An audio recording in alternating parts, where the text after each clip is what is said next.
It's stackers' discouragement right now. They want to throw in the towel. I can understand that. Hey everyone, thank you for watching Yankee Stacking. Coming on the heels of my last video on silver and gold and why precious metals should not be treated like a traditional investment, but rather as wealth insurance or a hedge against various threats, I decided to get my gold and silver dealer Tim Marshner's take on it. Gold, silver. How does he think precious metals should be viewed? Does he think gold and silver make great investments to build your wealth? In this video, you'll find out. And you'll also hear him give advice to the discouraged stacker. And finally, you'll hear Tim discuss the possibility that silver could one day be used as a barter currency to purchase goods and services. You said you wanted more Tim, so I'm giving you more Tim.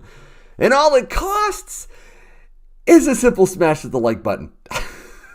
Right down there. No, not really. You can still listen to Tim without liking this video. But if you don't, I'll tell Tim you don't like him. I get a lot of emails. I get DMs. People saying, "Yankee, that's it. I'm done." I've waited for years for silver to go up.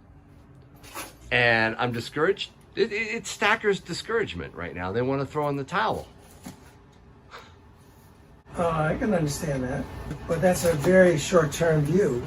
I mean, anybody who's been around since, say, 1980 with that run-up, which was the highest in the history of gold, and then in 2011, gold hit another high, the highest time, in the history of gold, and then last year it hit another, the $2,000 break. Gold always gets back to where it was. It may take a while, but it always gets back to where it was. Silver, on the other hand, it's still too easy to control. And the only good thing about them keeping it down is we probably won't see any more of these massive shorts. Not for a while. I mean, it's not good business. If you want to short something like oil, that's $70-something a barrel, and see if we can drive it down to 66, and then maybe start buying it back, like somebody did. I'm not sure who was doing that, but the metals, unfortunately, silver's cheap. I mean, the ratio got down to something like 63 or 66, at least for a short day, a day or two. Mm-hmm. Now it's back up to over 75. It's like 75, 76. That doesn't make economic sense. It doesn't make realistic sense because they're both precious metals. Every day, silver has more uses. Yeah, you're not discouraging people from stacking silver. Oh, I think silver is a tremendous buy. I think it's much better than it has been for years. Look at the ratio. I would tell you that. I mean, everybody thought it was a great buy last year. When it dropped down to $12.50. Well, what could you buy at $12.50? Absolutely nothing. And I remember when it was $14.50, we put an order together for a fellow, a number of 100-ounce silver bars, and they came in at 19. And I said, "You sure you want to do this?" He said, "Oh, it'll never see that price again." And he was right. So maybe you can buy one if you have a wholesaler who's willing to work on the paper market, and he kind of has to, because the refineries have to work on the paper market. So when he's getting a quote from a refinery, it's whatever the paper market is that they're buying it or selling it at. The higher you go up the food chain, the closer you get to that paper market. But that's not an image of supply and demand, not even close. Supply and demand is way over that. And the best indicator of that is I'm selling the Silver Eagles for 36, 37 because of what they cost us. That's way over the current prices of, 23, 30 or 40 or whatever it is. But I don't see that changing, because that price is established somewhere between the U.S. Mint and their distributors. And by the time the wholesalers get it, it's well above that. You know, if I'm paying, you know, $12, $10, $20, whatever it is I'm paying over, he's probably paying $1 less than that. So we're all paying the same price. You know, it's the fact is there's very little silver coming back on the market. I mean, it's being mined, but all those mines are shut down for almost a year. So they're coming back online, but 75% still comes from byproduct mining. 25% comes from silver mining. So what would Tim Marshner say to a stacker of maybe 3 to 5 years who wants to give up, who is looking at silver as a traditional investment that's going to make him money? There are better investments. If that's your goal, is to make money, there are better investments. If your goal is to put your money in a safe place that you can use for barter in the future when the dollar starts to hit rough times, and the dollar will. I mean, you can't take our short-term debt from 27 trillion to 36 trillion and expect there not to be massive inflation. Okay? Massive inflation. Right now, you listen to different people, they have different estimates. I mean, I heard somebody in the government saying, well, we've kept inflation down to around 2.5%.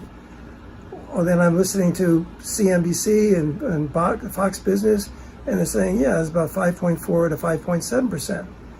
Well, who's right? If you shop at the same market that I shop at, it's more than 5%.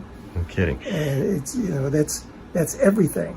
Okay, now we can't get chips to make cars. So what's going to happen? The price of the cars are going up. In the meantime, while we're waiting for those chips to be delivered in the new cars and new cars to be repriced, the old cars are picking up in value. So they're going up in price.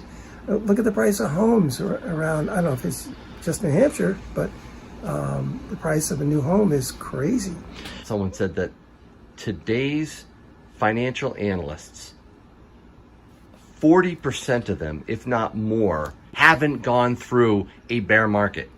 The COVID dip was fast. They don't know the inflation impacts, and they also don't realize that you got to get out ahead of this. Once it gets going, it is almost impossible to stop. What's in play right now is the same as it was in 2007 and 2008. The difference is, looks like they're starting with the TARP program instead of ending with the TARP program.